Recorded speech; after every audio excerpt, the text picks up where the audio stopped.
La sangre de Mateo se congeló cuando 30 jinetes armados rodearon su cabaña, con una mujer de ojos idénticos a las gemelas exigiendo la devolución de sus hijas. Al encontrar su mirada, comprendió que la verdadera lucha por el amor de las niñas apenas comenzaba. Antes de continuar, no olvides suscribirte al canal, darle like al video y comentar desde qué parte del mundo nos estás viendo. Vamos allá. El viento soplaba con fuerza desde las montañas de la Sierra Madre, arrastrando consigo el aroma de los pinos y la promesa de un invierno temprano. La cabaña de Mateo Sánchez se alzaba solitaria entre los árboles centenarios, una estructura de troncos y piedra que él mismo había construido con sus manos cuando aún tenía motivos para creer en el futuro. El humo de la chimenea se elevaba como un fantasma gris contra el cielo del amanecer, única señal de vida en aquel rincón olvidado del mundo. Mateo despertó como siempre antes del primer rayo de sol. Su cuerpo de 42 años, endurecido por el trabajo y marcado por cicatrices que contaban historias de árboles caídos y tormentas sobrevividas, se movía por inercia.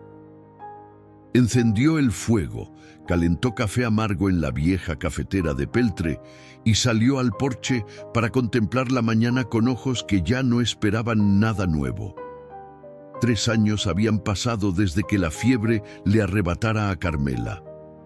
3 años desde que enterró a su esposa bajo el gran roble que ella tanto amaba, llevándose consigo la risa que una vez llenó aquella cabaña.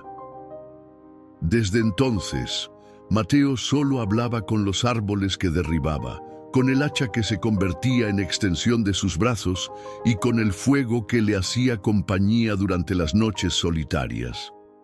El pueblo de San Miguel quedaba a 2 días de camino. Bajaba una vez al mes para intercambiar leña por provisiones, pero nunca se quedaba más tiempo del necesario. Los habitantes lo llamaban el ermitaño de la montaña, y las madres asustaban a sus hijos con historias sobre el hombre de barba espesa y mirada perdida que vivía entre las sombras del bosque. No les culpaba, él mismo había elegido desaparecer. Aquella mañana de octubre, mientras bebía su café y contemplaba la niebla que bailaba entre los pinos, un sonido rompió el silencio habitual. Al principio pensó que sería algún animal herido, quizás un coyote atrapado, pero la naturaleza del llanto cambió y Mateo sintió que el corazón se le detenía en el pecho. Era el llanto de un bebé. Dejó caer la taza, que se estrelló contra las tablas del porche.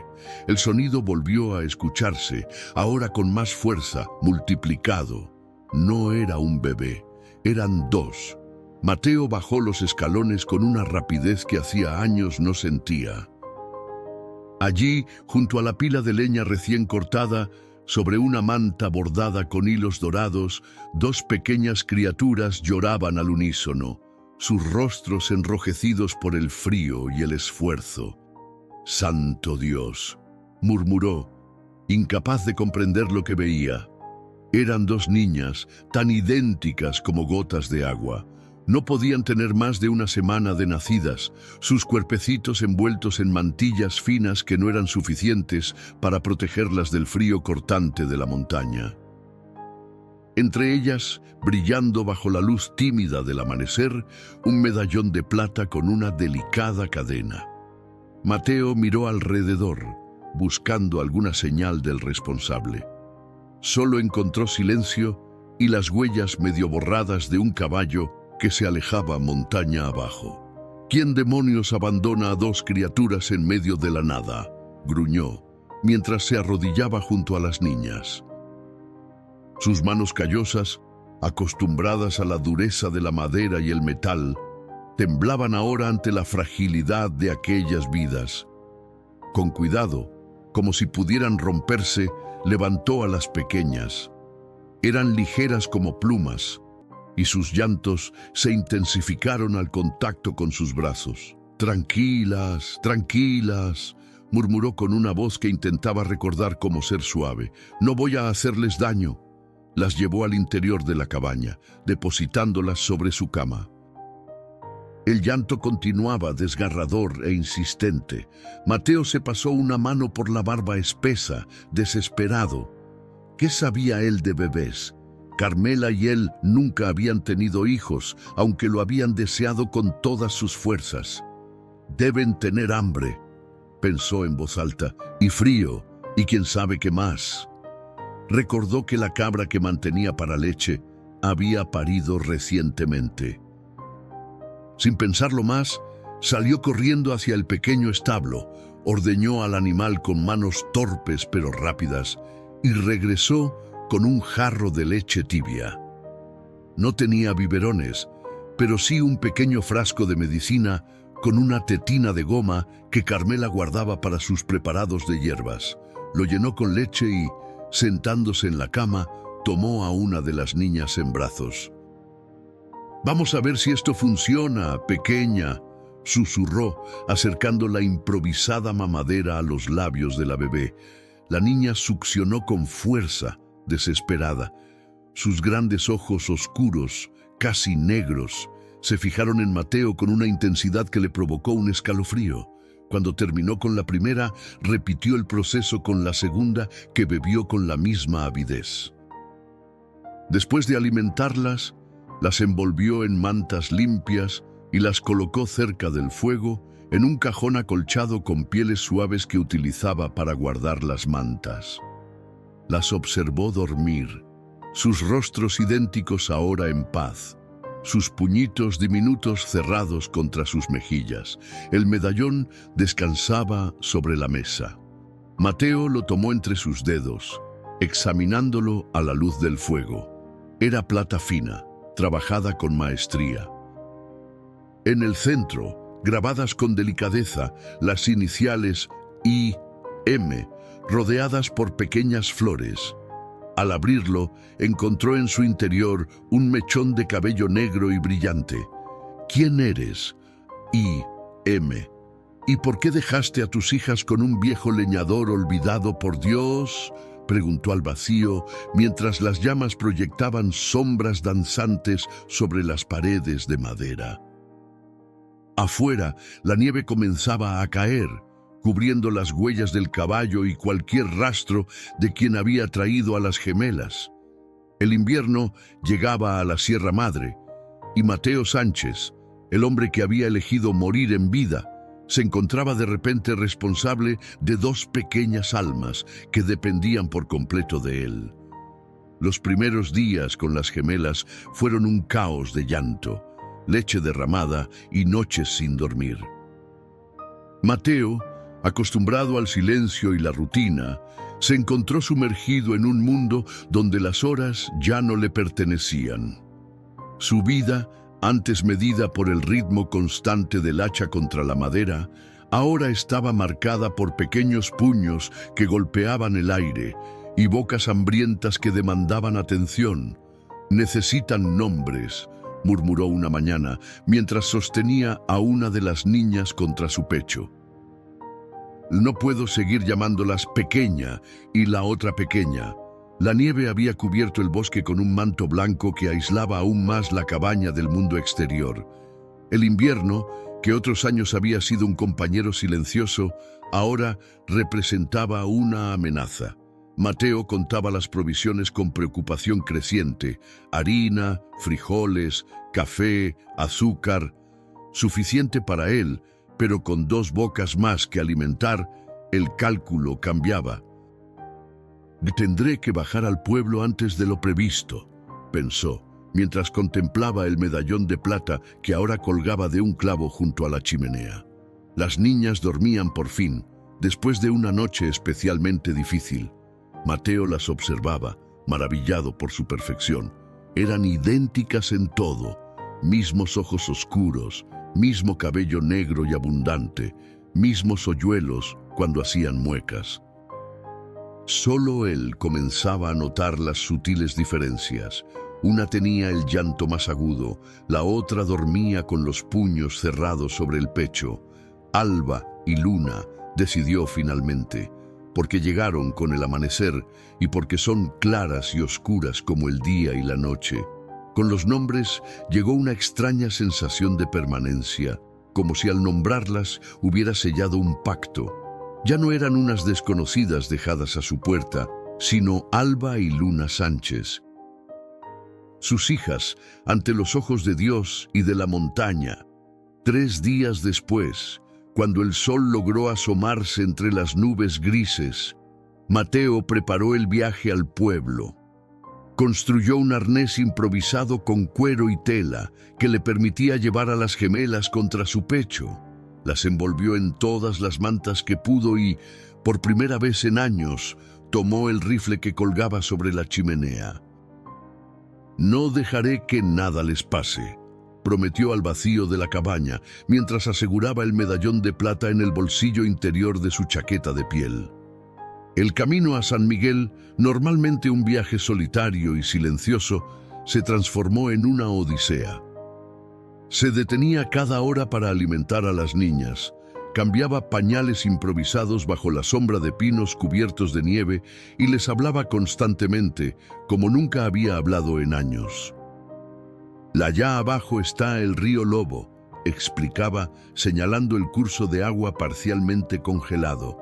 «En primavera, cuando el hielo se derrite, bajan truchas enormes. Les enseñaré a pescar cuando sean mayores». Se sorprendió a sí mismo, haciendo planes para un futuro que incluía a estas niñas. Cuando hacía apenas una semana, su horizonte se limitaba al siguiente árbol por cortar, la siguiente pila de leña por vender. Al segundo día de viaje, divisó el humo de las chimeneas de San Miguel. El pueblo, un puñado de casas de adobe y piedra alrededor de una iglesia colonial, apareció ante él como un espejismo entre la bruma invernal. Doña Soledad, la viuda que atendía la tienda de abarrotes, fue la primera en verlo llegar. Sus ojos, acostumbrados a la figura solitaria del leñador, se abrieron con asombro al notar el bulto que cargaba contra el pecho. «Virgen Santísima». «¿Qué traes ahí, Mateo Sánchez?», exclamó persignándose. Mateo descubrió ligeramente las mantas, revelando los rostros dormidos de Alba y Luna. «Dios mío», susurró doña Soledad, llevándose las manos al pecho.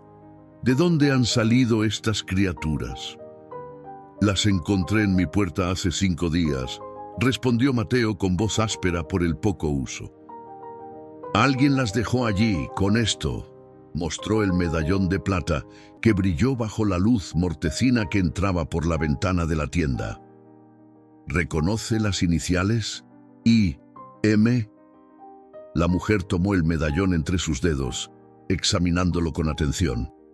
Sus ojos se entrecerraron y Mateo creyó ver un destello de reconocimiento, pero doña Soledad negó con la cabeza. «No me suena nadie con esas iniciales por estos rumbos», dijo, devolviéndole el medallón. «Pero es trabajo fino, de ciudad, no de por aquí». Mateo asintió, guardando nuevamente la joya en su bolsillo. «Necesito provisiones para el invierno y cosas para las niñas. No sé, lo que necesiten los bebés». Doña Soledad lo miró con una mezcla de compasión y curiosidad. «¿Piensas quedártelas, tú solo, allá arriba en la montaña?». La pregunta quedó suspendida en el aire, cargada de dudas no expresadas. Mateo irguió los hombros, la barba espesa enmarcando un rostro que había recobrado algo de vida. «Son mías ahora», dijo con una firmeza que no admitía réplica. «Las cuidaré como si fueran de mi sangre». La mujer no insistió. En cambio, comenzó a recoger de los estantes todo lo que un hombre solo podría necesitar para criar a 2 recién nacidas en lo alto de la Sierra Madre: tela para pañales, miel para endulzar la leche, jarabes para la tos, ungüentos para la piel delicada. «Mi hermana tuvo gemelos hace años», comentó mientras envolvía los artículos. «Uno murió antes del mes, el otro a los 3. Es difícil que sobrevivan en la montaña, Mateo. El frío, la altura, Estas niñas vivirán, interrumpió él, con una convicción que nacía de algún lugar profundo y olvidado de su ser. Tienen que vivir. Esa noche, Mateo no regresó de inmediato a la montaña. Aceptó la oferta de doña Soledad de quedarse en el pequeño cuarto trasero de la tienda. Mientras las gemelas dormían sobre un lecho improvisado, él contemplaba el medallón a la luz de una vela. ¿Quién eres?, susurró pasando el pulgar sobre las iniciales grabadas. ¿Y por qué me elegiste a mí? Afuera, la nieve volvía a caer sobre San Miguel, cubriendo tejados y calles con un silencio blanco. En algún lugar, más allá de las montañas, alguien había tomado la decisión de dejar a dos vidas recién comenzadas en manos de un hombre quebrado por la pérdida. Y ese hombre, contra todo pronóstico, había decidido responder al desafío. Los meses pasaron y la nieve dio paso a la primavera. Los pinos se sacudieron su manto blanco y el bosque despertó con nuevos colores y sonidos. La cabaña de Mateo Sánchez, antes silenciosa como una tumba, ahora rebosaba de vida. Alba y Luna crecían fuertes, contra todo pronóstico. Sus mejillas, antes pálidas y hundidas, ahora eran redondas y sonrosadas. Balbuceaban constantemente un lenguaje secreto que solo ellas parecían entender y que a veces arrancaba una sonrisa involuntaria del rostro barbudo de Mateo. Nunca pensé que la vida pudiera cambiar tanto en tan poco tiempo, le confesó una tarde a doña Soledad durante su visita mensual al pueblo. Es como si la cabaña hubiera estado vacía todos estos años y yo no me había dado cuenta. La anciana lo observaba con ojos astutos mientras jugueteaba con Luna, la más inquieta de las gemelas. Alba, en brazos de Mateo, dormitaba tranquila, su pequeña mano aferrada a la barba del leñador como si fuera su posesión más preciada. El dolor te había vaciado, Mateo, respondió la mujer con la sabiduría de quien ha visto mucho mundo. Estas niñas te están llenando de nuevo.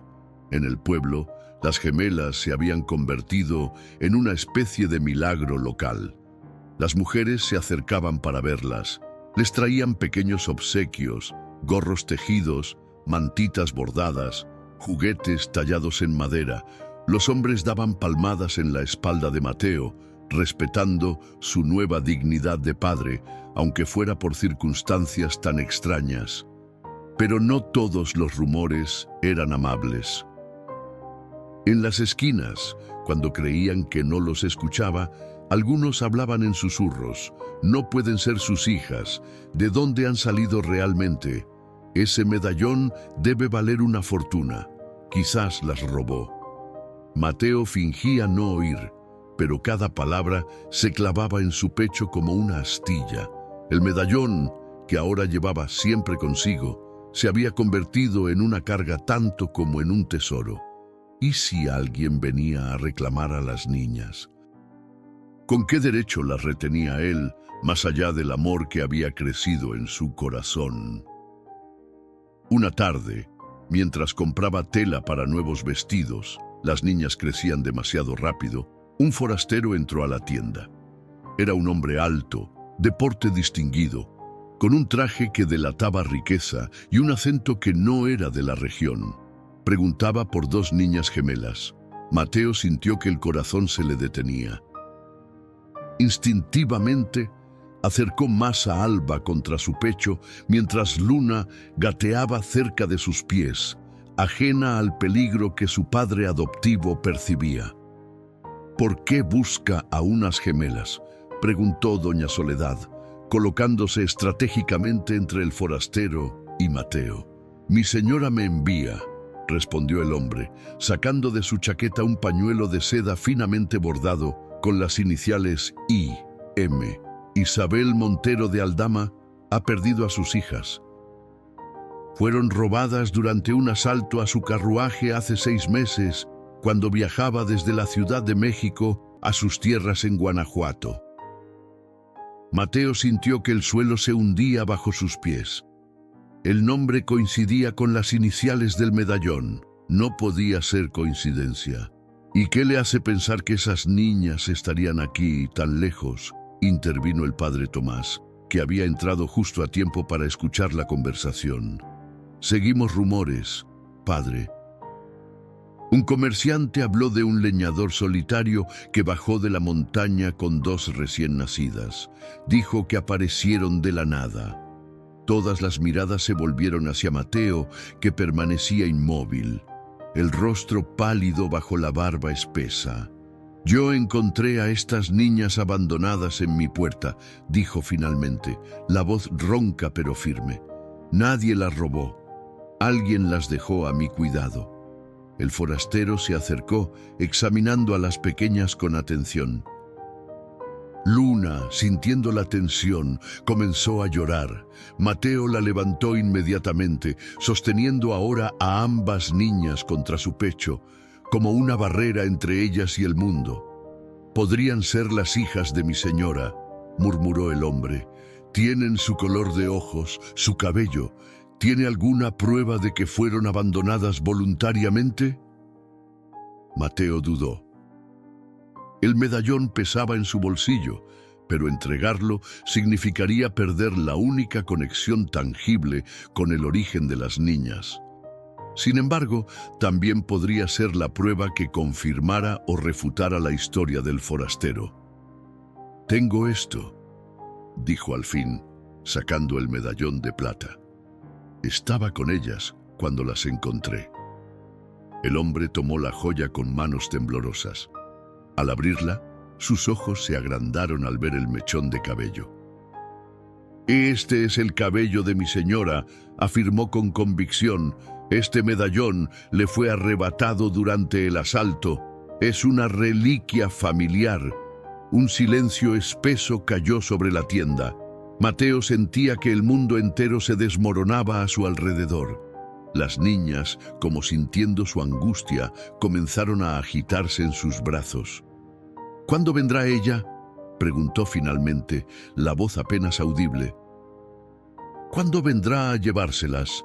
El forastero guardó el medallón en su bolsillo con un movimiento que a Mateo le pareció una puñalada. «Doña Isabel está muy enferma, consumida por el dolor de la pérdida. Me envió a confirmar los rumores. Ahora debo volver a llevarle la noticia». «¿Y las niñas?», insistió Mateo, aferrándose a ellas como si ya intentaran arrebatárselas. «Y si son las hijas de mi señora, y todo indica que lo son, ella vendrá por ellas en cuanto recupere las fuerzas. Tiene derecho, señor Sánchez, son de su sangre». Cuando el forastero se marchó, llevándose consigo el medallón y la tranquilidad de Mateo, el leñador permaneció largo rato sentado en la tienda, meciendo a las gemelas que ahora dormían ajenas a la tormenta que se cernía sobre su pequeña familia. «¿Qué voy a hacer, Soledad?», preguntó con la voz quebrada. «No puedo perderlas también a ellas». La anciana puso una mano arrugada sobre su hombro. «Reza, Mateo, y prepárate. Si esa mujer viene, no será solo para ver a las niñas. Vendrá a juzgarte, a decidir si eres digno. ¿Y si decide que no lo soy?». Doña Soledad no respondió. No hacía falta. Ambos sabían que contra el poder y el dinero, un simple leñador tenía pocas posibilidades de conservar lo que había llegado a amar más que a su propia vida. Durante las semanas siguientes, Mateo vivió con un nudo permanente en la garganta. Cada ruido en el bosque, cada crujido de ramas bajo el peso de un animal, le hacía levantar la cabeza con alarma. Se encontraba constantemente vigilando el sendero que conducía a su cabaña, esperando ver aparecer a la comitiva que vendría a arrebatarle a sus hijas, porque así las consideraba ya, sus hijas. No importaba que no llevaran su sangre, que hubieran llegado a su vida por obra del azar o la desesperación de una madre. En los meses que habían compartido, las gemelas se habían convertido en el centro de su universo. en la razón por la que se levantaba cada mañana, en el motivo de sus sonrisas recién recuperadas. La cabaña, antes espartana y austera como el mismo Mateo, había sufrido una transformación. Ahora había cortinas en las ventanas hechas con telas coloridas que doña Soledad le había ayudado a coser. Un pequeño corral de madera ocupaba el rincón junto a la chimenea, donde las niñas podían gatear seguras mientras él preparaba la comida o trabajaba en nuevos muebles para ellas. Había tallado 2 cunas idénticas, decoradas con motivos de flores y animales del bosque. Incluso había construido juguetes, caballitos de madera, muñecas de trapo rellenas de lana, sonajeros hechos con semillas secas y calabazas pequeñas. «Si esa señora viene», le dijo una tarde al padre Tomás, que había subido a la montaña para visitar a la peculiar familia, «quiero que vea que sus hijas han estado bien cuidadas, que no les ha faltado nada». El sacerdote observaba con ternura cómo Mateo bañaba a las pequeñas en una tina de madera junto al fuego. Sus movimientos, antes bruscos y torpes, ahora eran delicados y precisos. Sabía exactamente cómo sostener sus cabecitas, cómo enjabonar sus cuerpos diminutos sin que el agua entrara en sus ojos, cómo envolverlas en toallas tibias para que no sintieran frío. «Has hecho más que cuidarlas, Mateo», respondió el padre. «Les has dado un hogar, amor». Eso debe contar para algo, pero ambos sabían que en este mundo el amor de un leñador solitario podía no ser suficiente contra los derechos de una madre de sangre, especialmente si esa madre pertenecía a una familia poderosa como los Montero de Aldama. Una mañana de junio, mientras Mateo cortaba leña en el claro frente a la cabaña, con las gemelas durmiendo su siesta bajo la vigilancia de un perro pastor que había adoptado recientemente, divisó una nube de polvo en el camino de la montaña. Su corazón se detuvo un instante. Supo, con la certeza que da el miedo, que el momento había llegado. Dejó caer el hacha y corrió hacia la cabaña. Se lavó apresuradamente, se cambió la camisa sudada por una limpia y peinó su barba con dedos temblorosos. Luego, despertó con suavidad a las niñas. Las vistió con los mejores vestidos que tenían. Unos trajes de lino blanco bordados con flores azules, regalo de las mujeres del pueblo, y les colocó en el cabello los pequeños lazos que reservaba para ocasiones especiales. «Hoy conocerán a alguien importante», les susurró, besando sus frentes. «Pero recuerden que, pase lo que pase, su papá las quiere más que a nada en este mundo». Luna le respondió con una risita, mostrando los 2 pequeños dientes que acababan de asomar en su encía inferior. Alba, más seria, lo miró con esos ojos profundos que parecían entender mucho más de lo que correspondía a sus escasos 8 meses de vida. Cuando la comitiva llegó al claro frente a la cabaña, Mateo estaba de pie en el porche, con una gemela en cada brazo. Contó al menos 10 jinetes, todos con el porte y vestimenta de hombres armados. En medio de ellos, montando un caballo blanco de crines largas, una mujer con un vestido negro que contrastaba dramáticamente con la palidez de su rostro. Isabel Montero de Aldama desmontó con la ayuda de 2 hombres. Era evidente que la enfermedad la había debilitado. Su figura era frágil, casi etérea, como si un viento fuerte pudiera llevársela. Sin embargo, sus ojos, Mateo lo notó inmediatamente, eran idénticos a los de las gemelas, oscuros, profundos, con una mezcla de determinación y tristeza. La mujer avanzó lentamente hacia el porche. A cada paso, su rostro mostraba más claramente una emoción que Mateo reconoció al instante. Era la expresión de alguien que ve un fantasma, algo que creía perdido para siempre. «Mis hijas», susurró, con una voz apenas audible pero cargada de sentimiento.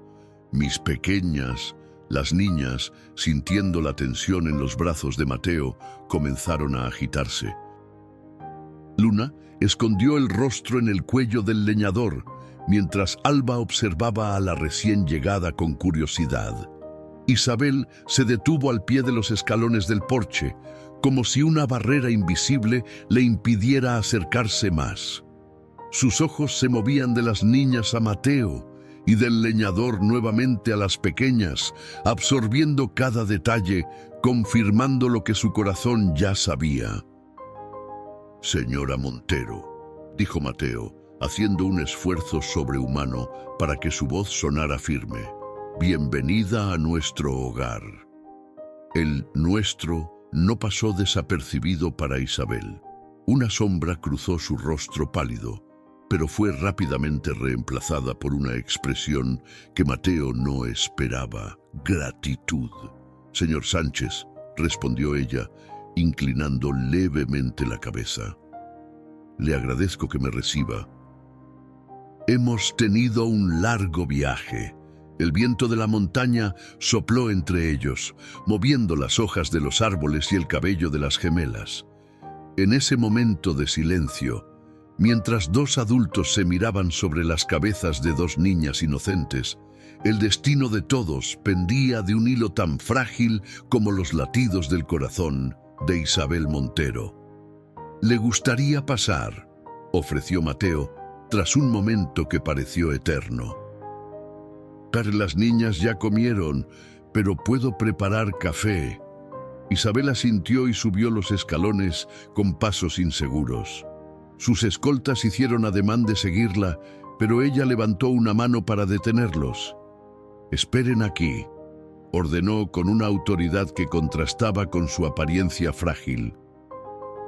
«El señor Sánchez y yo tenemos mucho de qué hablar». La cabaña, iluminada por la luz dorada del mediodía que se filtraba a través de las cortinas coloridas, parecía más acogedora de lo que Mateo había esperado. Vio cómo los ojos de Isabel recorrían cada rincón, deteniéndose en las cunas talladas, en los juguetes esparcidos por el suelo, en las hierbas medicinales que colgaban del techo. «Es un hogar hermoso», dijo ella, y la sinceridad en su voz tomó a Mateo por sorpresa. «No es gran cosa», respondió él, colocando a las gemelas en su corral de madera, «pero nos ha servido bien». La palabra «nos» flotó entre ellos nuevamente, cargada de significado. Isabel se acercó al corral y se arrodilló junto a él, a pesar de que su vestido negro y elegante no estaba hecho para ese tipo de movimientos. Sus ojos se llenaron de lágrimas mientras extendía una mano temblorosa hacia las niñas. «Son más hermosas de lo que recordaba», susurró. «Han crecido tanto». Luna, siempre la más cautelosa, se escondió detrás de su hermana. Alba, en cambio, miró a la mujer con ojos curiosos y luego extendió su pequeña mano para tocar los dedos de Isabel. La mujer dejó escapar un sollozo ahogado. «¿Me reconoce?», dijo con voz quebrada. «Dios mío, me reconoce». Mateo, que había comenzado a preparar el café, sintió una punzada de dolor. Por supuesto que las niñas reconocerían a su verdadera madre. La sangre llamaba a la sangre. ¿No era eso lo que decían? «Les hablo de usted», dijo, sorprendiéndose a sí mismo. «Les muestro el medallón». Bueno, lo hacía antes de que su enviado se lo llevara. «Les digo que su madre las quiere y que algún día vendría a verlas». Isabel levantó la mirada, el rostro húmedo por las lágrimas. ¿Por qué haría algo así? Podría haberles hecho creer que usted era su único padre. Mateo se encogió de hombros mientras colocaba 2 tazas sobre la mesa rústica. «La mentira tiene patas cortas, señora. Tarde o temprano sabrían la verdad. Preferí que crecieran sabiendo que hay más personas que las aman, no menos». Isabel se levantó lentamente y se acercó a la mesa. De un bolsillo de su vestido Extrajo el medallón de plata que Mateo había guardado durante meses. «Mi madre me dio esto el día que me casé», explicó acariciando la superficie pulida. «Dijo que protegería a mis hijos, que mantendría viva la memoria de nuestra familia. Cuando supe que estaba embarazada, puse un mechón de mi cabello dentro, como un vínculo entre mis futuros hijos y yo». Mateo asintió, sirviendo el café humeante. «El día del asalto», continuó Isabel, aceptando la taza con manos aún temblorosas. «Viajaba a Guanajuato para dar a luz en la hacienda familiar. Mi esposo, Antonio, se había adelantado para preparar todo. Las niñas no debían nacer hasta dentro de un mes, pero el camino era largo y quería estar segura». Sus ojos se perdieron en algún punto distante, reviviendo aquellos momentos terribles. Los bandidos aparecieron de la nada. Mataron a mis guardias, a mi dama de compañía. El miedo y la conmoción provocaron que el parto se adelantara. Allí mismo, en el camino polvoriento, entre cuerpos sin vida, di a luz a mis hijas. Mateo escuchaba en silencio, sus nudosas manos apretando la taza de café como si fuera un ancla que lo mantuviera a flote en la tormenta de revelaciones.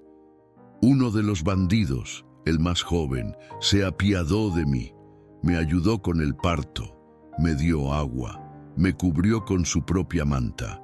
Cuando los otros quisieron regresar para terminar conmigo, él les dijo que ya estaba muerta. Luego me escondió en una cueva cercana con mis bebés recién nacidos. Isabel sorbió un poco de café, como buscando fuerzas para continuar. Me dijo que conocía a un hombre, un leñador que vivía solo en lo alto de la montaña, un hombre bueno que había perdido a su esposa y que cuidaría bien de mis hijas mientras yo me recuperaba. Yo estaba débil, perdiendo sangre, convencida de que moriría pronto. Le entregué el medallón y le supliqué que llevara a mis hijas con ese hombre, que les dijera que las amaba, que no había querido abandonarlas. Sus ojos se encontraron con los de Mateo, cargados de una emoción que él no pudo nombrar. Estuve al borde de la muerte durante semanas. Cuando finalmente me recuperé lo suficiente, el bandido me llevó al pueblo más cercano. Desde allí envié mensajes a mi esposo, quien me creía muerta. Antonio movilizó cielo y tierra para encontrar a nuestras hijas, pero el joven bandido había muerto en una reyerta y con él el secreto de dónde exactamente las había dejado. Mateo recordó las huellas medio borradas de caballo que había visto aquella mañana de octubre, el llanto de las gemelas en la penumbra del amanecer, el medallón brillando entre las mantillas. «Tardamos meses en seguir su rastro», continuó Isabel. «Rumores, historias de un leñador ermitaño que de repente bajaba al pueblo con 2 bebés idénticos. Hasta que mi enviado los encontró y me trajo la noticia que devolvió la vida a mi corazón.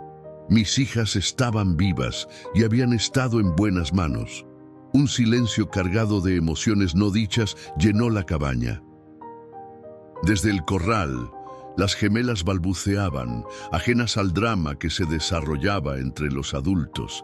«Señor Sánchez», dijo finalmente Isabel, dejando la taza sobre la mesa y tomando las manos ásperas del leñador entre las suyas, sorprendentemente cálidas.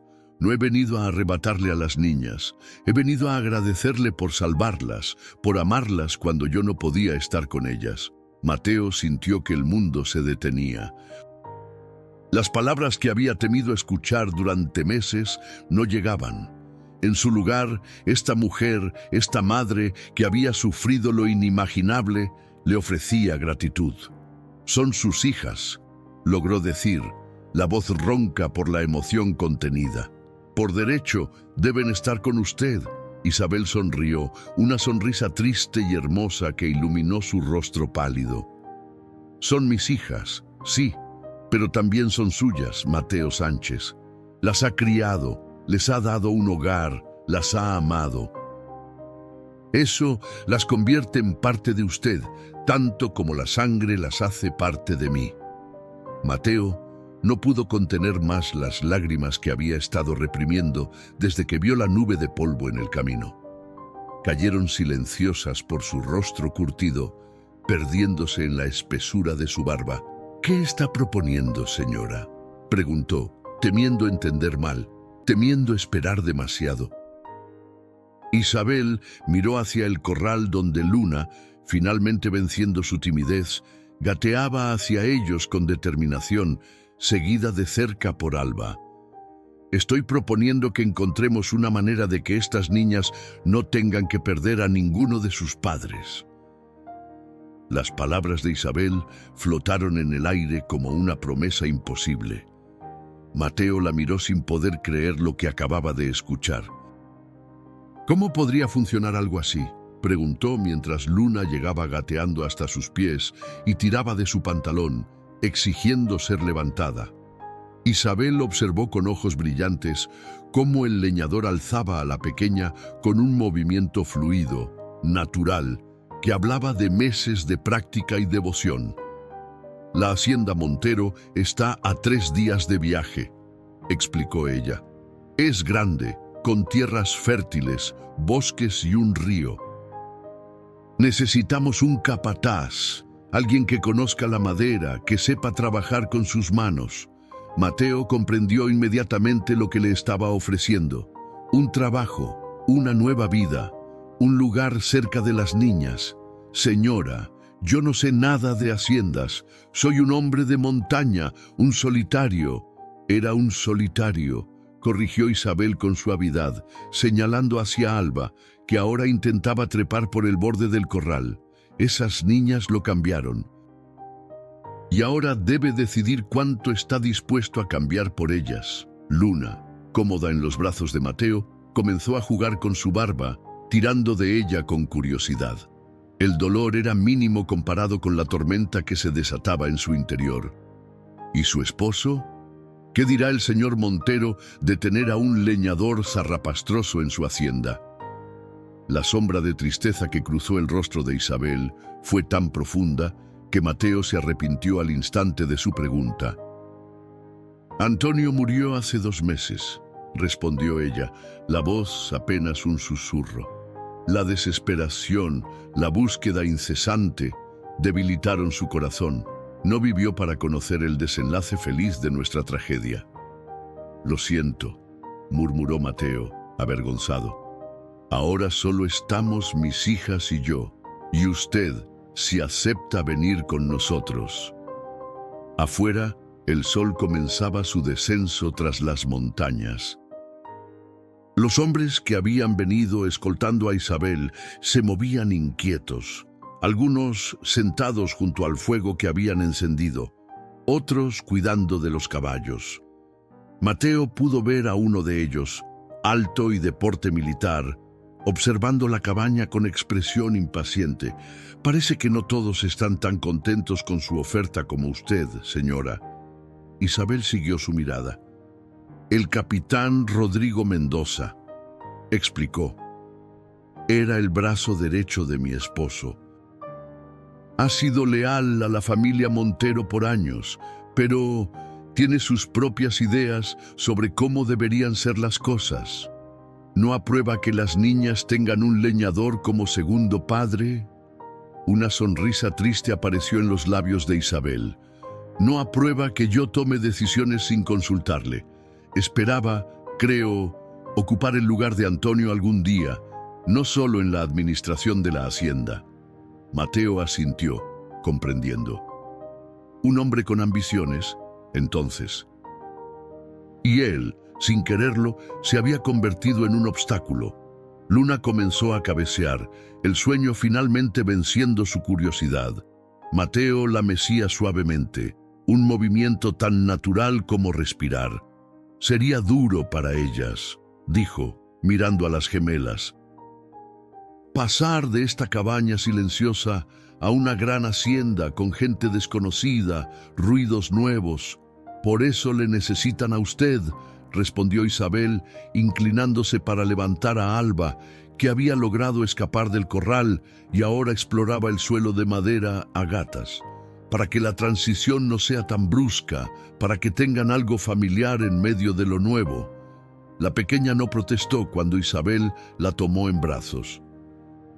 Al contrario, la miró con los mismos ojos curiosos que había heredado de ella y luego, para sorpresa de ambos adultos, apoyó su cabecita contra el pecho de su madre. «Le reconoce», dijo Mateo, sintiendo una extraña mezcla de alegría y pérdida. «A pesar de todo este tiempo, algo en ella sabe quién es usted». Isabel acunó a la niña contra sí, besando su cabello negro y abundante. «Sabe que la amo», respondió con voz temblorosa. «Ay, ¿cómo sabe que usted la ama? Los niños son más sabios de lo que creemos, señor Sánchez». El sol se había ocultado por completo y la cabaña estaba ahora iluminada solo por el fuego de la chimenea y un par de lámparas de aceite. Era hora de que las gemelas durmieran, su rutina tan inmutable como las estaciones. «Debe quedarse esta noche», ofreció Mateo. «Mañana hablaremos más sobre su propuesta». «Las niñas necesitan su sueño y usted parece agotada del viaje». Isabel asintió agradecida. Con delicadeza, siguiendo las instrucciones del leñador, participó en el ritual nocturno. El cambio de pañales, los camisones limpios, la canción de cuna que Mateo había inventado y que ahora cantaba con voz grave y suave. Cuando las gemelas finalmente se durmieron, cada una en su cuna tallada a mano, los dos adultos se sentaron frente al fuego. El silencio entre ellos ya no era incómodo, sino contemplativo. «Nunca imaginé esta noche así», confesó Mateo, mirando las llamas danzantes. «Esperaba tener que pelear, rogar, suplicar que me dejara seguir viendo a las niñas». Isabel lo observó. Este hombre áspero y honesto que el destino había elegido como protector de sus hijas. «Y yo nunca imaginé encontrar a un hombre que amara a mis hijas tanto como yo», respondió. «Que les hubiera dado un hogar tan lleno de calor y cuidado». La puerta se abrió de golpe, interrumpiendo el momento. El capitán Mendoza entró sin llamar, su figura alta proyectando una sombra amenazante sobre las paredes de la cabaña. «Doña Isabel», dijo con tono tenso, «se hace tarde, deberíamos preparar el campamento para pasar la noche». Sus ojos se posaron en Mateo con una frialdad calculada, evaluándolo como a un adversario. «El señor Sánchez me ha ofrecido su hospitalidad, Rodrigo», respondió Isabel con firmeza. «Pasaré la noche aquí con mis hijas. Tú y los hombres pueden montar el campamento como habíamos planeado». «No es apropiado, señora, su reputación». «Mi reputación está a salvo con el hombre que ha protegido a mis hijas estos meses», le interrumpió ella, irguiéndose a pesar de su frágil apariencia. «Ahora, si me disculpas, estábamos en medio de una conversación privada». El capitán apretó la mandíbula visiblemente, pero no discutió más. Con una leve inclinación, se retiró, no sin antes lanzar una mirada de advertencia a Mateo. Cuando la puerta se cerró, Isabel suspiró. «Me temo, señor Sánchez, que si decide acompañarnos a la hacienda, el capitán Mendoza no será el único obstáculo que enfrentaremos». «Los obstáculos no me asustan, señora», respondió Mateo con determinación, «no cuando se trata de mis hijas». El uso del posesivo tan natural en sus labios hizo que Isabel sonriera. «Nuestras hijas», corrigió con suavidad. «Y si me permite decirlo, creo que con esa actitud encajará perfectamente en la familia Montero». El amanecer llegó con la suavidad de una caricia, iluminando poco a poco el interior de la cabaña.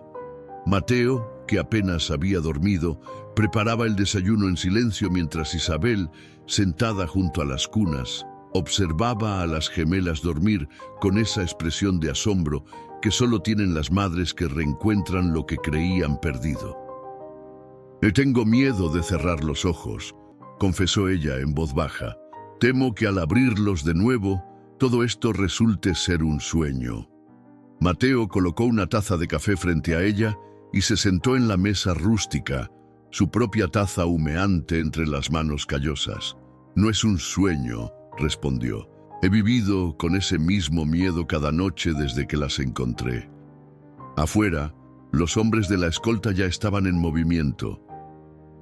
Se oían voces, cascos de caballos, el tintineo de espuelas y armas, un mundo distinto al silencio del bosque al que Mateo estaba acostumbrado. «He tomado una decisión, señora Montero», dijo finalmente, mirándola directamente a los ojos. «Acepto su oferta. Iré con ustedes a la hacienda». Isabel sonrió, una sonrisa que transformó su rostro pálido, devolviéndole por un instante la juventud que la tragedia le había arrebatado.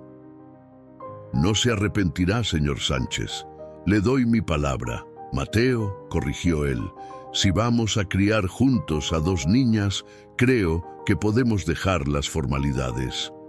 Ella asintió, aceptando ese pequeño pero significativo paso hacia una nueva forma de relación. «Isabel», dijo, probando su nombre como quien prueba una fruta desconocida. «Y yo también le doy mi palabra. Haré todo lo posible para que este arreglo funcione, por el bien de Alba y Luna». En ese momento, como si hubieran escuchado sus nombres, las gemelas comenzaron a despertar. Primero Luna, con un bostezo que mostró sus dos pequeños dientes. Luego Alba, estirando sus bracitos como si quisiera abrazar el nuevo día. «Buenos días, mis tesoros», saludó Mateo, acercándose a las cunas. Con movimientos que hablaban de una rutina bien establecida, tomó a ambas niñas en brazos y las llevó hasta la mesa, donde dos sillitas altas, talladas por él, esperaban. Isabel observó maravillada cómo el leñador manejaba a las gemelas, cómo respondía a sus balbuceos como si entendiera perfectamente su lenguaje secreto, cómo anticipaba sus necesidades antes de que ellas mismas las expresaran. «Eres un padre natural», comentó, mientras ayudaba a colocar los pequeños tazones de papilla de avena frente a las niñas. Mateo se encogió de hombros, pero un leve rubor apareció bajo su barba espesa. «Tuve una buena maestra. Mi Carmela siempre decía que los niños no necesitan grandes cosas, solo grandes cantidades de amor». «Tu esposa era una mujer sabia», respondió Isabel con suavidad. El desayuno transcurrió en una armonía sorprendente, como si los cuatro hubieran compartido esta rutina durante años y no apenas unas horas.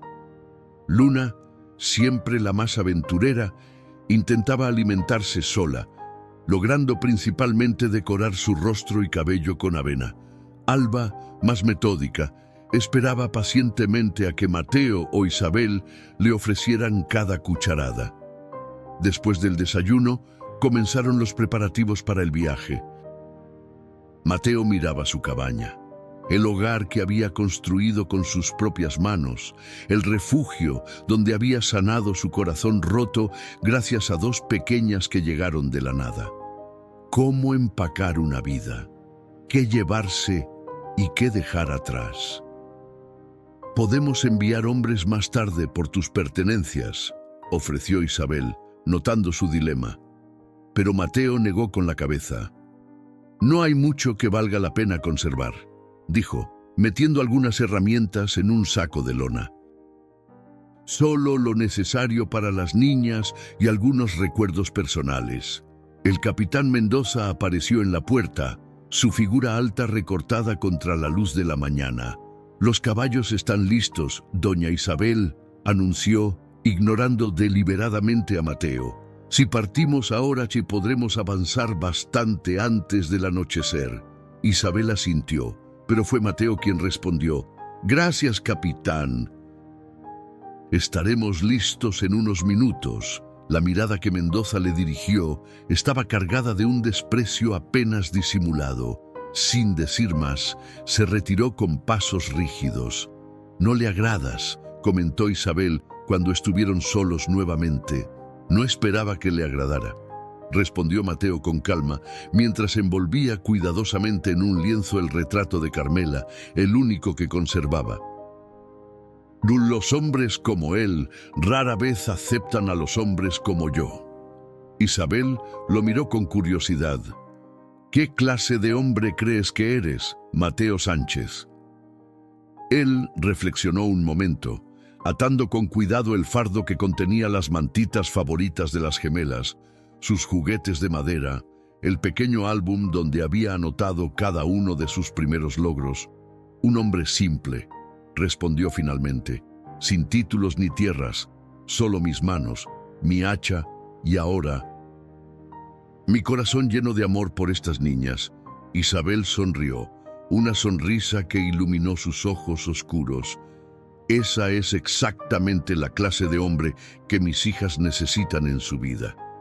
El viaje comenzó con las gemelas acomodadas en una pequeña carreta cubierta, especialmente acondicionada para ellas. Mateo cabalgaba junto al vehículo, atento a cualquier llanto o incomodidad. Isabel alternaba entre la carreta y su propio caballo, dividida entre el deseo de no separarse de sus hijas y la necesidad de dirigir la comitiva. El capitán Mendoza no ocultaba su desaprobación ante la presencia del leñador. A cada alto, a cada decisión tomada, sus ojos se estrechaban con disgusto apenas contenido. Durante la primera noche de campamento, mientras las gemelas dormían en la carreta, bajo la vigilancia de una doncella que Isabel había traído específicamente para ayudar con las niñas, Mateo se encontró sentado junto al fuego, tallando un pequeño caballo de madera con su navaja. «Interesante habilidad para un simple leñador», comentó Mendoza, apareciendo de entre las sombras como un depredador acechando. «¿Dónde aprendiste a tallar así?». Mateo no levantó la mirada de su trabajo, las virutas de madera cayendo sobre la tierra en pequeños rizos. «Mi padre era carpintero», respondió con sencillez. «Me enseñó antes de morir». «¿Y cómo acabó el hijo de un carpintero convertido en un ermitaño en lo alto de la Sierra Madre?». La navaja se detuvo un instante, luego continuó su labor, más metódica, más precisa. «La vida tiene sus propios planes, capitán. Rara vez coinciden con los nuestros». Mendoza se acercó, su mano descansando casualmente sobre la empuñadura de su espada. «Doña Isabel es una mujer vulnerable», dijo en voz baja, asegurándose de que nadie más pudiera oírlo. «Ha sufrido pérdidas terribles, está emocionalmente frágil. Sería una lástima que alguien se aprovechara de esa vulnerabilidad». Mateo levantó finalmente la mirada, sus ojos reflejando las llamas del fuego. «Estamos de acuerdo en algo, capitán. Sería una verdadera lástima». Los dos hombres se sostuvieron la mirada, el aire entre ellos cargado de tensión no expresada. Finalmente, Mendoza se alejó, su silueta perdiéndose entre las tiendas del campamento.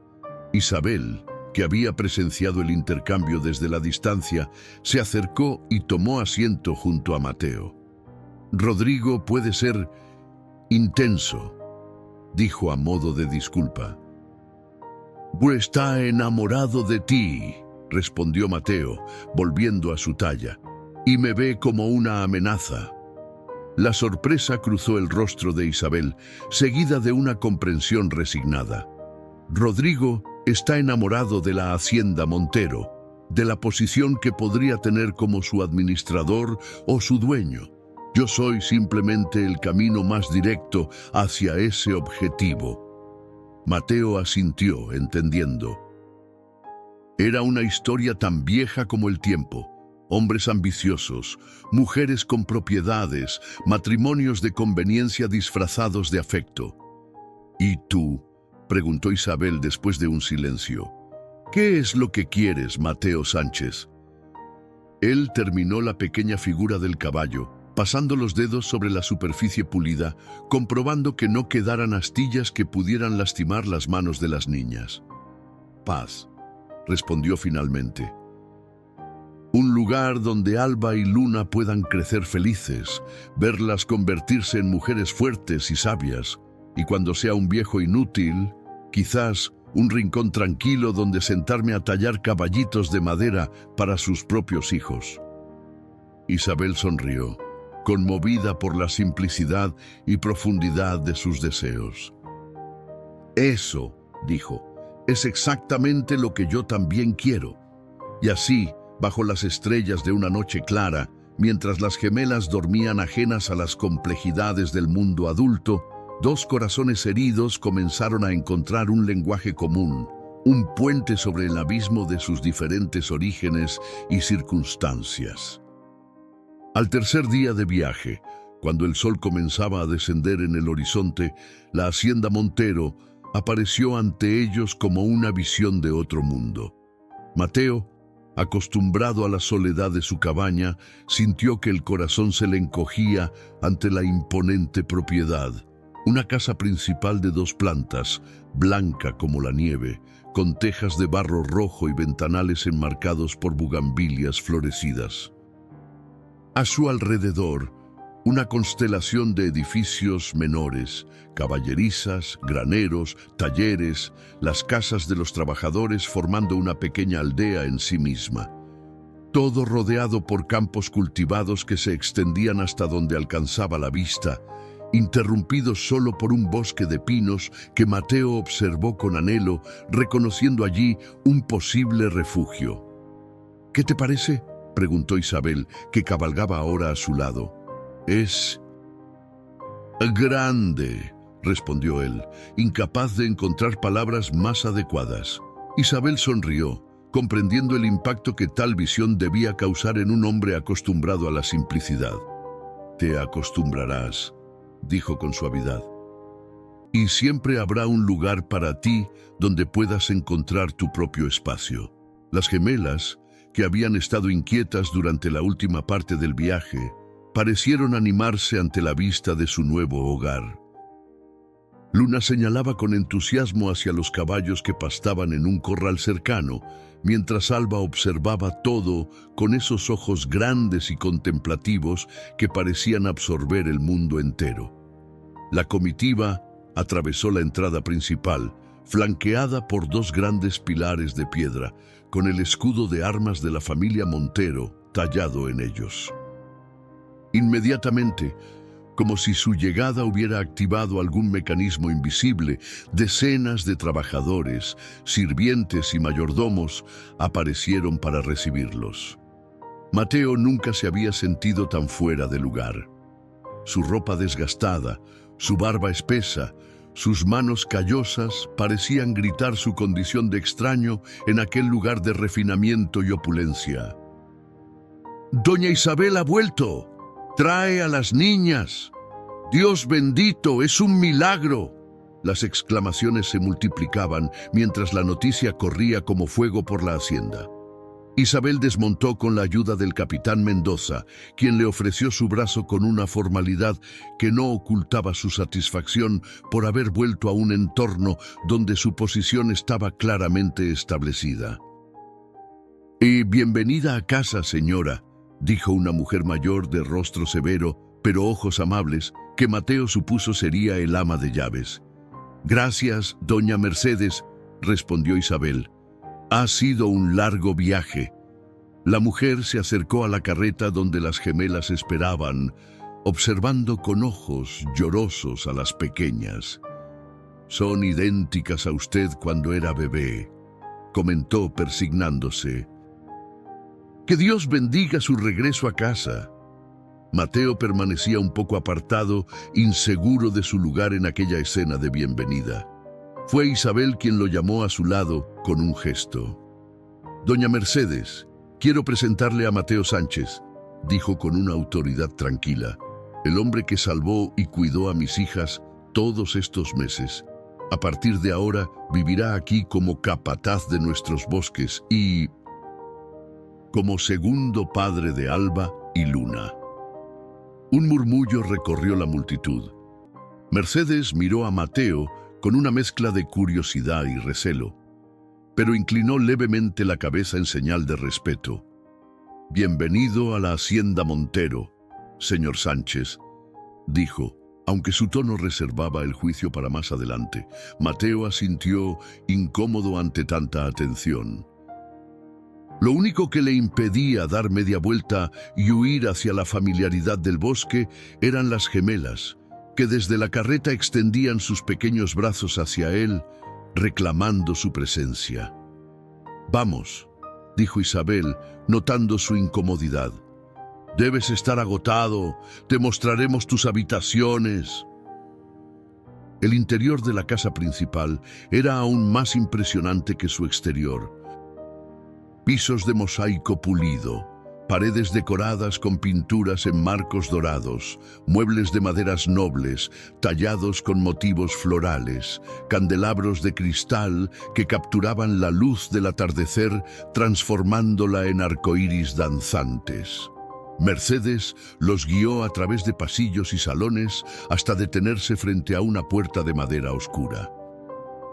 «Estas serán sus habitaciones, señor Sánchez», anunció, abriendo la puerta para revelar una antesala con sillones tapizados, una mesa de escritorio y varios estantes de libros. Al fondo, otra puerta conducía a un dormitorio amplio con una cama que a Mateo le pareció excesivamente grande. «Las habitaciones de las niñas están justo al lado», explicó Isabel, señalando una puerta lateral, «y las mías se encuentran al final del pasillo. Así podremos estar cerca de ellas». «Es demasiado», murmuró Mateo, abrumado. «No necesito tanto espacio». Isabel sonrió con comprensión. «Puedes hacerlo tan simple como desees», respondió. «Lo importante es que las niñas te tengan cerca». Como para confirmar sus palabras, Luna comenzó a lloriquear en brazos de la doncella que la sostenía, estirando sus manitas hacia Mateo. «Pa, pa», balbuceó, pronunciando por primera vez algo que se asemejaba a una palabra.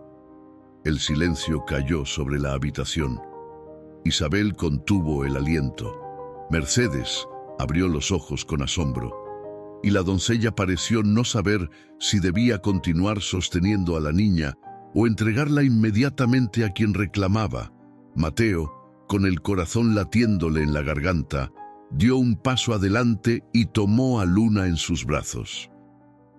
La pequeña inmediatamente se aferró a su barba, su llanto cesando al instante. «Papá está aquí, pequeña», susurró él, con una voz ronca por la emoción. «Papá no va a ninguna parte». Isabel, lejos de mostrar celos o incomodidad, observaba la escena con ojos brillantes por las lágrimas contenidas. «Nunca dudé», dijo en voz baja, «que eras su padre en todos los sentidos que importan».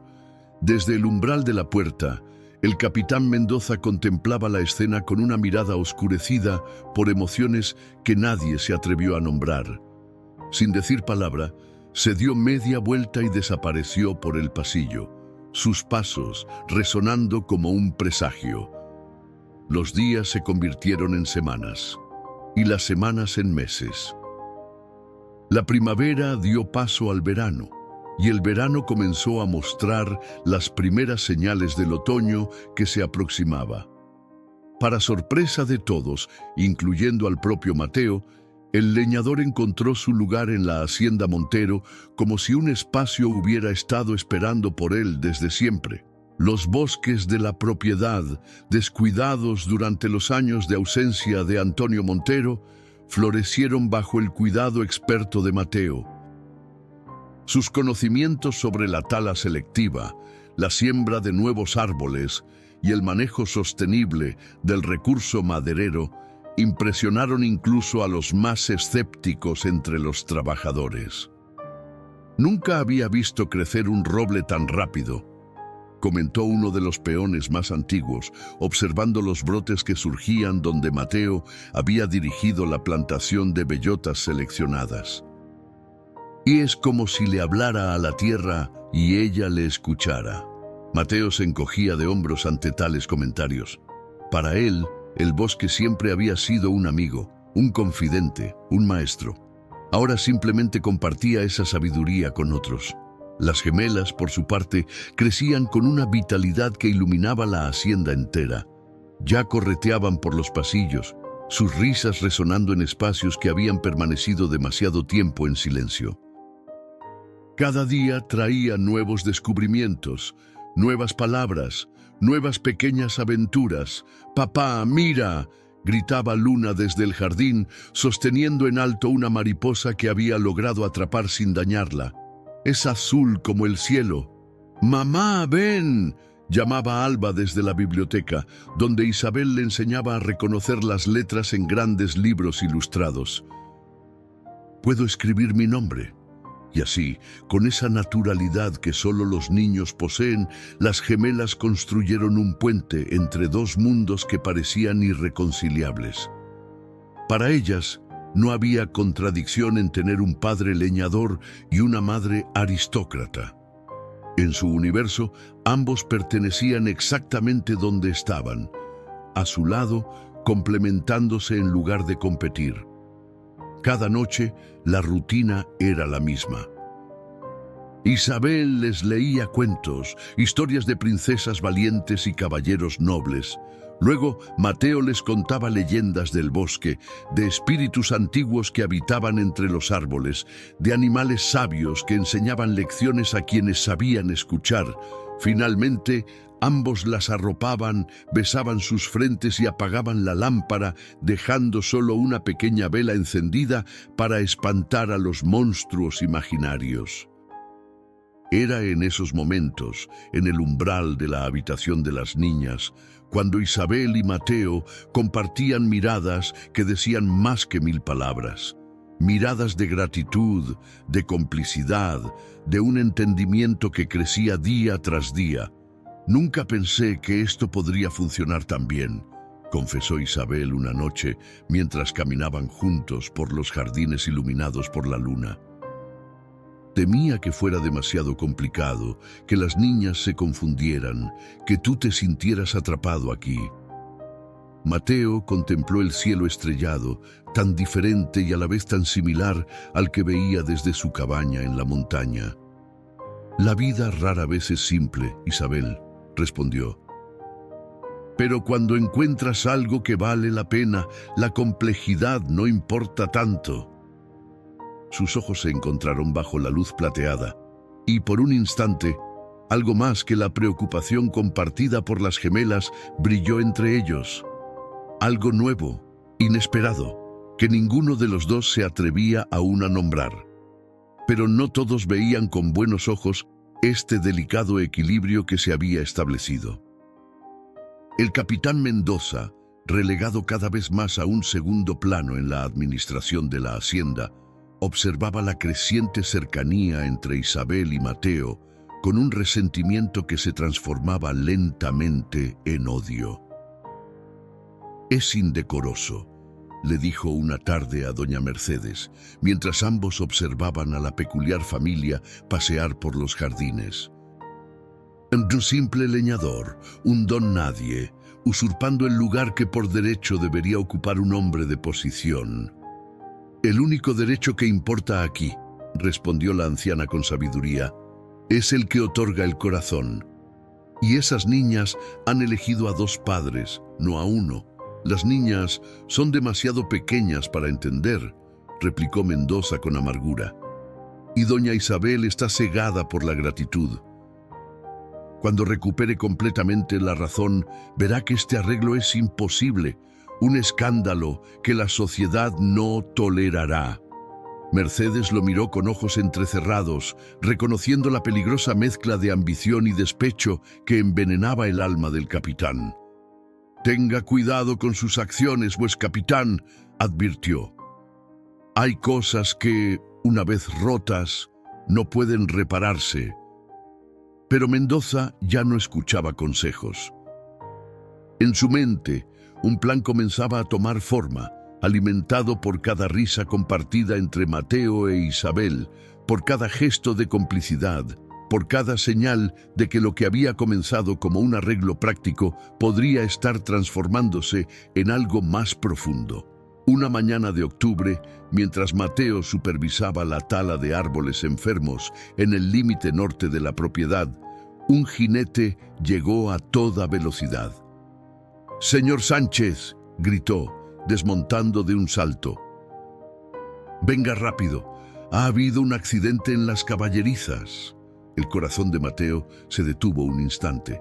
Las niñas, Isabel, las gemelas, estaban montando con el capitán Mendoza, explicó el mensajero, jadeando. El caballo se desbocó. Las niñas cayeron. Están heridas. Mateo no esperó a oír más. Montó el caballo del mensajero y partió a galope tendido hacia la casa principal. El viento le azotaba el rostro, mezclándose con las lágrimas de miedo que no podía contener. Una sola pregunta martilleaba en su mente. ¿Por qué Mendoza había llevado a las niñas a montar sin consultarle ni a él ni a Isabel? Cuando llegó a las caballerizas, encontró un caos de sirvientes corriendo, voces alteradas y órdenes contradictorias. Isabel estaba arrodillada junto a Alba, quien yacía inconsciente sobre una manta improvisada. Luna lloraba en brazos de doña Mercedes, con un corte en la frente que sangraba profusamente. «¿Qué sucedió?», exigió Mateo, cayendo de rodillas junto a Isabel. «El capitán las llevó a montar», respondió ella con voz quebrada, sin apartar los ojos de Alba. «Dijo que yo le había dado permiso, pero no es cierto. Nunca lo haría, son demasiado pequeñas». Mateo colocó una mano sobre la frente de Alba. La niña respiraba, pero su pulso era débil, irregular. «¿Dónde está Mendoza?», preguntó, una calma peligrosa en su voz. «Se fue a buscar al médico», respondió Mercedes, acercándose con Luna aún en brazos. «Pero algo no está bien, señor Sánchez. El caballo que desbocó era Trueno, el más manso de todos. Nunca había dado problemas, ni siquiera con los niños más pequeños». Mateo tomó a Luna con cuidado, examinando el corte en su frente. No era profundo, pero en su mente ya se formaba una cicatriz mucho más grave. La sospecha, fría y terrible, se instaló en su pecho. «Esto no fue un accidente», dijo en voz baja, solo para que Isabel y Mercedes pudieran oírlo. Isabel levantó la mirada, sus ojos oscuros dilatados por el miedo y la comprensión repentina. «¿Estás sugiriendo que Rodrigo...?» «No, es imposible. Él nunca dañaría a las niñas, no intencionalmente quizás», respondió Mateo. «Pero un susto, un accidente controlado, algo para demostrar que no soy capaz de protegerlas, para sembrar dudas en ti». Mercedes, que había permanecido en silencio, asintió lentamente. «El capitán ha estado extraño últimamente, hablando solo, bebiendo más de la cuenta, y esta mañana lo vi entrar a las caballerizas antes del amanecer. Pensé que revisaba los animales, como suele hacer». En ese momento, Alba emitió un débil quejido, sus párpados agitándose. Mateo e Isabel se inclinaron sobre ella al mismo tiempo, sus manos encontrándose sobre la frente de la niña. «Papá», murmuró Alba, abriendo los ojos lentamente. «Mamá, me duele la cabeza». «Estamos aquí, mi amor», respondió Isabel, besando su mejilla. «Y todo va a estar bien. El tío Rodrigo dijo que era un secreto», continuó la pequeña, su voz apenas audible. «Que no les dijéramos que íbamos a montar, que sería una sorpresa». Mateo sintió que la rabia crecía en su interior como una tormenta. Se levantó pasando a Luna a los brazos de Mercedes nuevamente. «Cuida de ellas», dijo a Isabel. «Voy a buscar a Mendoza». «Mateo, no», suplicó ella, tomándolo del brazo. «Si estás en lo cierto, es peligroso. Espera a que vuelva con el médico. Hablaremos entonces, con calma. Pero la calma había abandonado a Mateo. En su mente solo veía a sus hijas heridas, traicionadas por un hombre que debía protegerlas. Un hombre que había jugado con sus vidas inocentes por celos y ambición. «No dejaré que se acerque a ellas de nuevo», declaró, su voz tan firme como el hacha con la que cortaba árboles.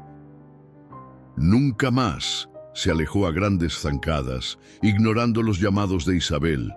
En el horizonte, una figura a caballo se acercaba por el camino principal. El capitán Mendoza regresaba solo, sin rastro del médico que supuestamente había ido a buscar. Mateo lo esperó en medio del camino, sus pies plantados firmemente en la tierra de la hacienda Montero. Una tierra que había aprendido a considerar su hogar y que ahora defendería con la misma ferocidad con la que protegía a sus hijas. El capitán, al verlo, detuvo su caballo a varios metros de distancia. Sus ojos, inyectados en sangre, revelaban que había estado bebiendo. Su mano derecha descansaba sobre la empuñadura de su pistola. «Sabía que llegarías», dijo Mendoza con una sonrisa torcida. El heroico padre adoptivo, siempre al rescate. «¿Por qué, Rodrigo?», preguntó Mateo, dando un paso adelante. «¿Por qué poner en peligro a unas niñas inocentes?».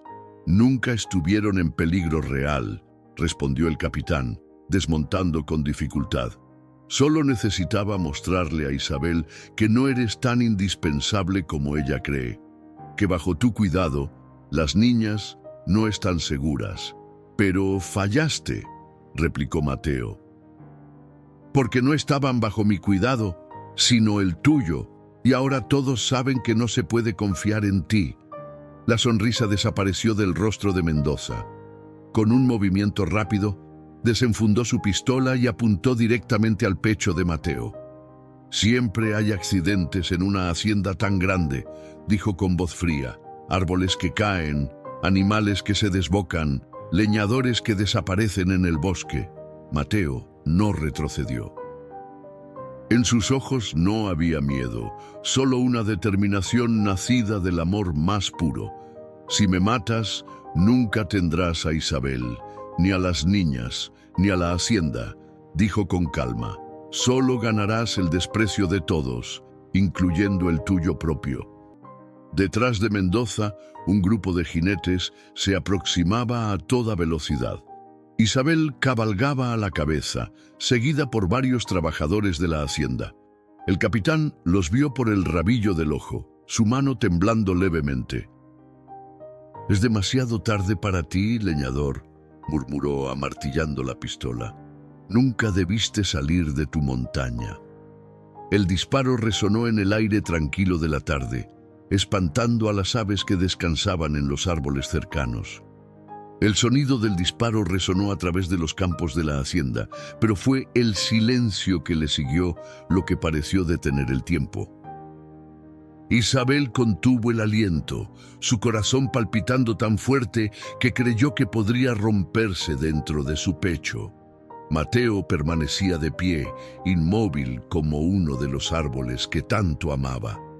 Frente a él, el capitán Mendoza miraba con ojos desorbitados su propia mano, donde la pistola humeante apuntaba al cielo.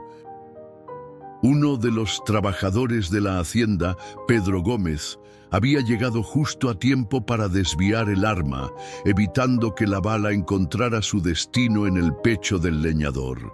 «¡Suéltenme!», gritaba Mendoza mientras varios hombres lo sujetaban, forcejeando para arrebatarle el arma.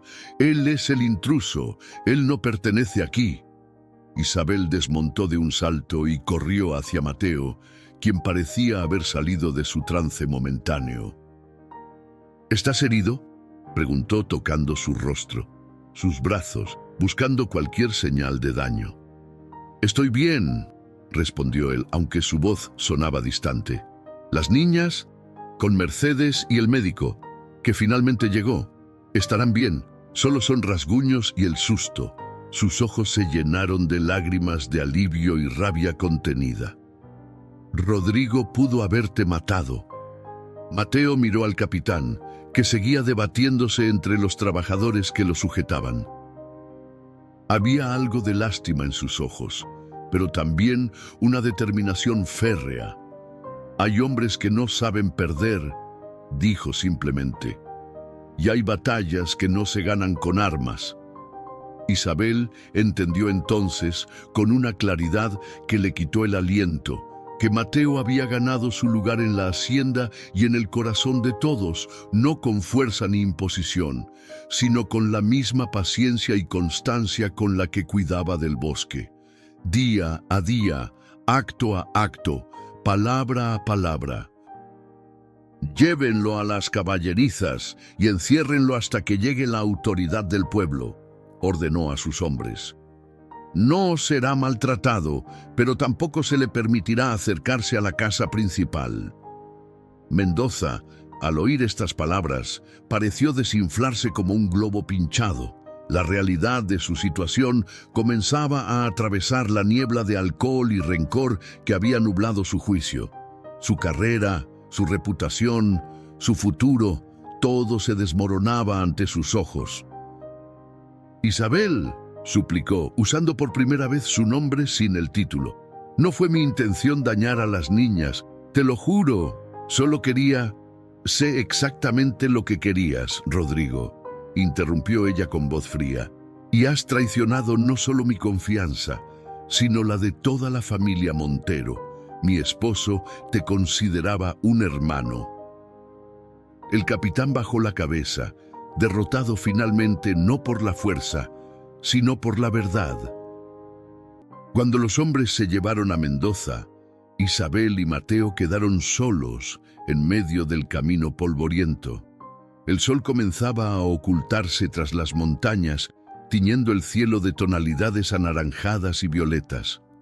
La misma luz que iluminaba las cumbres donde una vez había estado la cabaña solitaria del leñador. «Deberíamos volver», dijo Isabel, rompiendo el silencio. «Las niñas estarán preguntando por nosotros». Mateo asintió, pero no se movió. Sus ojos seguían fijos en el horizonte, como si buscara algo en la distancia. «¿Qué ocurre?», preguntó ella, tomando su mano áspera entre las suyas. «Todo esto», comenzó él, buscando las palabras adecuadas. «Todo lo que ha pasado hoy me hace preguntarme si realmente pertenezco aquí, si no estoy forzando algo que no puede ser». Isabel apretó su mano con firmeza. «¿Recuerdas cuando me preguntaste por qué dejaron a las niñas en tu puerta? ¿Por qué te eligieron a ti?». Mateo asintió. «A veces el destino elige mejor que nosotros mismos», continuó ella. «Esas niñas te necesitaban, yo te necesitaba, aunque no lo supiera entonces». Sus ojos se encontraron, cargados de un sentimiento que ya no podía ocultarse bajo el disfraz de la gratitud o el respeto. «Tengo miedo, Isabel», confesó Mateo, su voz apenas un susurro. «No del capitán, ni de las habladurías, ni siquiera de perder mi lugar aquí. Tengo miedo de lo que siento por ti, de que sea demasiado, demasiado pronto». Isabel dio un paso hacia él, acortando la distancia entre ambos hasta que pudo sentir el calor de su cuerpo, el ritmo de su respiración. «El tiempo es una medida creada por los hombres, Mateo Sánchez», dijo, colocando una mano sobre su mejilla barbada. «El corazón tiene su propio calendario. Y el mío te reconoció desde el primer momento en que te vi, de pie en tu porche, sosteniendo a mis hijas como si fueran el tesoro más valioso del mundo». El beso que siguió fue tan natural como el amanecer después de la noche más oscura. Un beso que hablaba de segundas oportunidades, de heridas que cicatrizan, de corazones que renacen entre las cenizas del dolor. Cuando regresaron a la casa principal, tomados de la mano como dos jóvenes que acaban de descubrir el amor, encontraron a las gemelas sentadas en la sala principal, sus pequeñas cabezas vendadas, pero sus ojos brillantes de vida. «¡Papá! ¡Mamá!», gritaron al unísono, extendiendo sus brazos para recibirlos. Mateo las abrazó con cuidado, besando sus frentes, mientras Isabel se arrodillaba junto a ellos, creando un círculo perfecto de amor y protección. «Estamos en casa», dijo él, las palabras saliendo directamente de su corazón. «Todos estamos en casa ahora, 5 años después».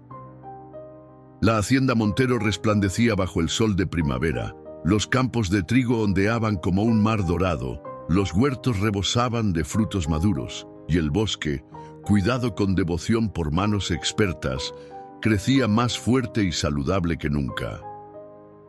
En el porche de la casa principal, un hombre tallaba pacientemente un pequeño caballo de madera. Su barba, ahora cuidadosamente recortada y salpicada de canas, enmarcaba una sonrisa serena. A sus pies, un niño de unos 3 años observaba con fascinación el movimiento preciso de la navaja. «¿Cuándo estará listo, papá?», preguntó el pequeño Antonio, sus ojos oscuros brillando de anticipación. «En pronto, hijo», respondió Mateo, soplando las virutas de madera. «La paciencia es la mejor herramienta de un artesano». A lo lejos, 2 figuras idénticas de 10 años corrían entre los árboles del huerto. Alba y Luna Sánchez Montero, como ahora eran conocidas oficialmente, habían crecido fuertes y hermosas. Conservaban la misma conexión especial que tenían desde bebés, pero sus personalidades eran tan distintas como el día y la noche. Luna, siempre aventurera, trepaba a los árboles más altos, exploraba los rincones más alejados de la hacienda y soñaba con viajar a tierras lejanas. Alba, reflexiva y observadora, prefería los libros, la música y pasaba horas junto a Mateo aprendiendo los secretos de la madera y el bosque. «No vayan demasiado lejos», llamó Isabel desde la puerta, su vientre redondeado por un nuevo embarazo, el tercero desde su matrimonio con Mateo 3 años atrás. Las gemelas agitaron las manos en señal de que habían escuchado, pero no disminuyeron su carrera. Isabel sonrió, acostumbrada ya a la energía inagotable de sus hijas. Se acercó a su esposo y se sentó en la mecedora junto a él, su mano descansando automáticamente sobre la de Mateo. «Doña Mercedes dice que será una niña», comentó, acariciando su vientre. «¿Dais que puedo ver en mi forma de cargarla?». Mateo sonrió, su mirada llena de un amor que había crecido con cada día compartido. «Mientras venga con salud, poco importa si es niña o niño», respondió. «Aunque no me importaría otra pequeña para equilibrar la balanza». Isabel observó a su hijo menor, que ahora intentaba imitar a su padre con un palo y una piedra, fingiendo tallar su propia obra maestra. «¿Alguna vez te arrepientes?», preguntó en voz baja. Una pregunta que rara vez hacía, pero que a veces necesitaba formular. «De haber dejado tu montaña, tu soledad». Mateo dejó a un lado la talla de madera y tomó las manos de su esposa entre las suyas. Un gesto que se había convertido en su forma personal de sellar las promesas. «Cada mañana», respondió con honestidad, «cuando el sol apenas asoma por el horizonte, extraño el silencio de mi cabaña, el olor de los pinos, la libertad de no responder ante nadie». Isabel asintió, comprendiendo. Mateo siempre había sido así. Directo, sincero, incapaz de endulzar la verdad para complacerla.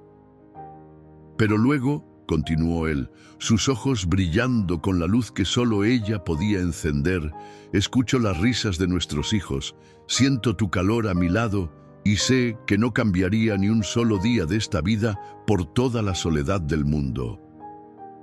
Isabel se inclinó para besarlo, un beso que contenía la historia completa de su improbable amor. El dolor compartido, la pérdida, el reencuentro y finalmente la alegría de construir algo nuevo juntos. A lo lejos, Alba y Luna habían encontrado el viejo medallón de plata que ahora colgaba de una rama del árbol más antiguo del huerto. Era su lugar especial, donde a veces iban a hablar con su padre, Antonio Montero, cuyo retrato las observaba cada día desde la pared principal de la casa. ¿Crees que estaría orgulloso?, preguntó Luna, tocando las iniciales grabadas en la plata pulida. Mamá dice que sí, respondió Alba. Dice que nos está cuidando desde el cielo, junto con la esposa de papá Mateo. Carmela, asintió Luna. Me gusta pensar que están juntos allá arriba, como nosotros aquí abajo. Las gemelas guardaron silencio un momento, un respeto aprendido de Mateo, quien les había enseñado que a veces las palabras no son necesarias para expresar los sentimientos más profundos. Luego, como si respondieran a un llamado silencioso, miraron hacia la casa. Mateo e Isabel las observaban desde el porche, con Antonio entre ellos, una imagen perfecta de la familia que habían construido juntos. «Vengan a cenar», llamó Isabel. Doña Mercedes preparó sus favoritos. Las niñas corrieron hacia la casa, hacia el calor y la seguridad de un hogar que había sido forjado no por la sangre o la tradición, sino por el amor y la elección consciente de dos personas que habían encontrado una segunda oportunidad cuando menos lo esperaban. Y así, mientras el sol se ponía sobre la hacienda Montero, la historia que había comenzado con un llanto en la puerta de una cabaña solitaria seguía escribiéndose en risas, en susurros nocturnos, en manos entrelazadas y en el milagro cotidiano de una familia que había aprendido que los lazos más fuertes son aquellos que elegimos crear, día tras día, con paciencia y devoción. Porque al final, como Mateo había descubierto en aquel amanecer de octubre que cambió su vida para siempre, somos definidos no por nuestras pérdidas, sino por lo que encontramos entre las cenizas del dolor. La capacidad infinita del corazón humano para sanar, para crecer y sobre todo para amar de nuevo.